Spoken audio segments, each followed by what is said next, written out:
So Donald Trump is now the 49th or 47th president of the United States.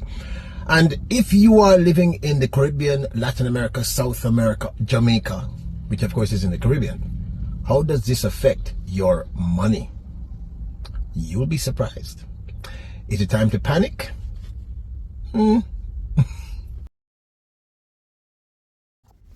So Donald Trump is the president of the United States once again, and it may be time to panic economically.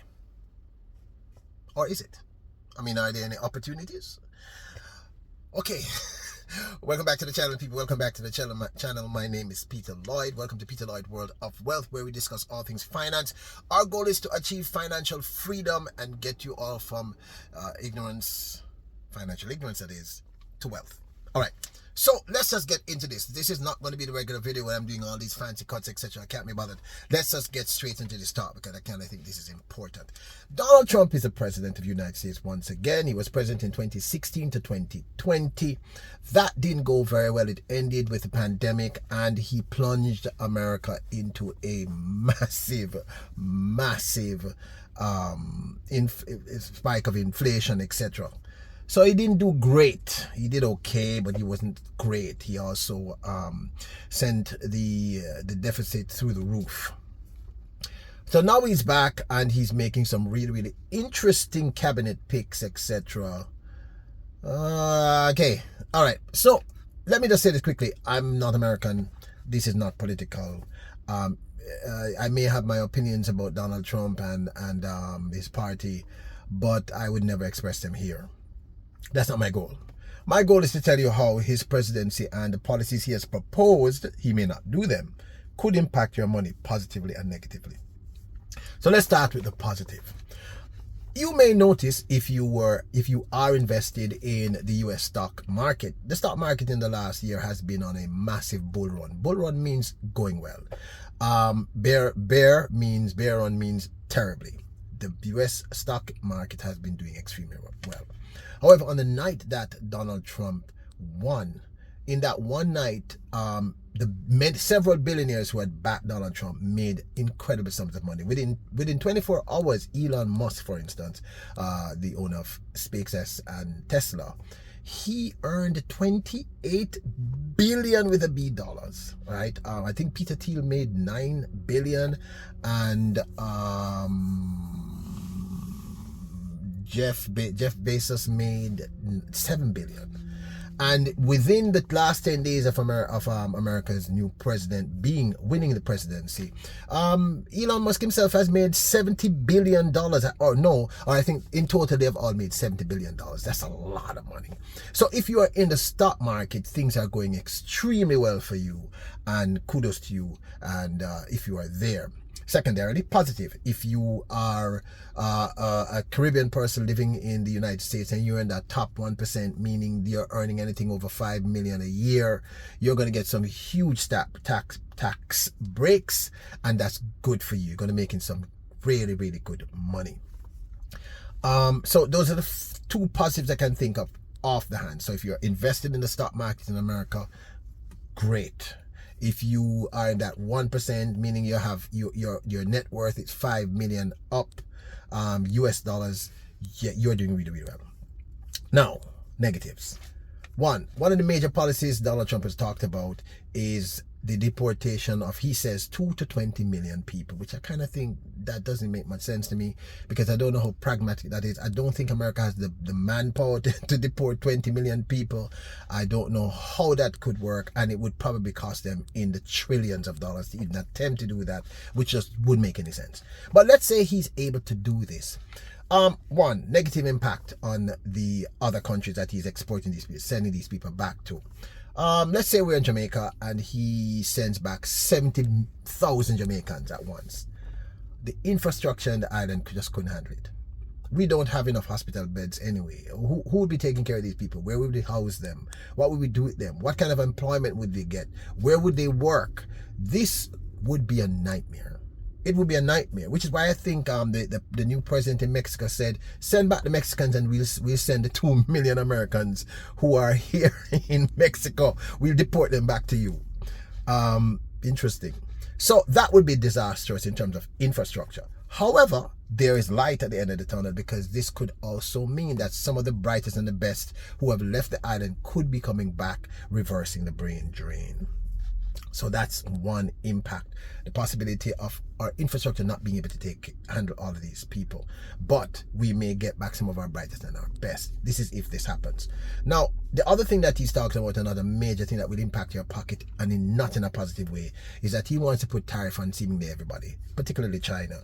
And you may or may not know this, but most of the goods in the Caribbean and Latin America comes from where? China. So if he imposes tariffs on China, China's not going to pay for those tariffs. It's us. It's the people living in America and the rest of the people who are getting goods from China. That's what's going to happen. Also, those tariffs would spike the cost of goods in America and in the surrounding areas, which means that inflation, which the Fed has just gotten under control. I think the inflation in America has come right back down to about 2.6, which is incredibly good. It would go right back through the roof, because everything, people, would just cost a lot of money. I mean, if it's expensive now, it's going to get a whole lot more expensive. Because what you don't understand is, if Jamaica imposes a tariff on Cuba, for instance, the Cubans aren't going to pay for it. Jamaicans are going to pay for it. So if he does these tariffs, it would be a major disaster. I'm not going to understand why he would pursue that. He's supposed to be a smart businessman. It's insanity. I don't know. Big up to you, Mr. Trump. You must know what you're doing. So that's not a good idea, but sometimes I guess you have to create an enemy for people to fight. So that wouldn't be positive.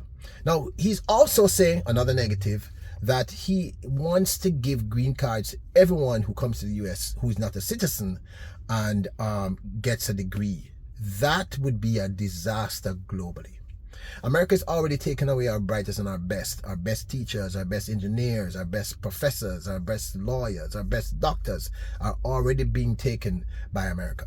If he does this, it means every person who is not Jamaican, Caribbean, whatever, who is not, a US citizen, would get a green card. And in 5 years of getting a green card, you can apply for citizenship. And remember, people, there are people going through the jungles of Nicaragua fighting wild animals to get into America. So this would be the ultimate brain drain, and it would devastate our economy. Trust me on this one. There's no positive to that. I can't give you a positive. And I like being positive. So I am praying that he doesn't do that. Now, I know that many of you might say, but I want him to do that. But actually, you don't. Ultimately, there would be virtually no Jamaica left, no Caribbean left, because anybody who is smart would be there in America. Good for America, not good for the Caribbean. Now, what else can I talk about really, really quickly in terms of your pockets?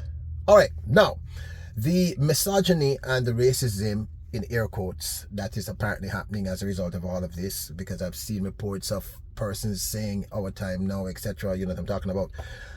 It's led to many, and this is a positive, many persons of African descent who live in America. I don't like saying black Americans. Many persons of African descent who live in America, brown people who live in America, saying they're very uncomfortable being there now, so they want to live elsewhere. So if you own real estate in Jamaica, and the Caribbean, and Latin America, and Central America, this may be a good thing for you, because you're looking at long-term rentals, you're looking at people purchasing properties. So that could be a positive economic boost if that happens. Yeah. So those are just a few of the things that I can think of off the bat. This is kind of like an impromptu thing, and I don't want the video to go on for forever, because I could literally keep going and keep going and keep going. But will Donald Trump be able to do these things? I mean, I don't know. I mean, he seems that the Republicans apparently have control of the Senate and the Congress. So this means that they'll be able to push through a lot of stuff. But it also means that there's going to be a lot of infighting. It's already started. Now, there's one more thing that I should mention. I see that he's choosing some very interesting people and giving them positions that make, well, to me, logically, no kind of sense. He's chosen this Kennedy guy, who seems to be an interesting personality. Sorry, no disrespect, man. He doesn't believe in vaccines and all these things. There's nothing wrong with that. I mean, I'm sure that there are many people right around me who doesn't believe in those things, but I don't know how you can have a person who doesn't believe in science in charge of medicine. The two things can coexist in the same space. And if that does happen, it would mean that medications in America would go through the roof. I mean, because that man wants to dismantle all the things that are keeping America together. So, meaning the Kennedy guy. And plus, there are other people that I see him giving positions that I don't even understand what that's about. But they must know. Like I said, I'm not American, so they must know. So those are my quick off the cap thoughts. I'd love to hear your thoughts in the comment section below. So should you be panicking about his presidency? I really don't know yet, because I don't know what policy is going to go through. But I'm just telling you off my head the policies that if he implements them, some are going to be very positive for your pocket and some are going to be a disaster. Right. So thank you for making it Peter Lloyd World. Don't forget to hit the subscribe button, the notification button, the like button. Leave your comments. It is much appreciated. Tell me if you like this new format. And don't forget to hit the subscribe button, the notification bell, and hit the like button. Remember, you're royals, kings, and queens. Bless up.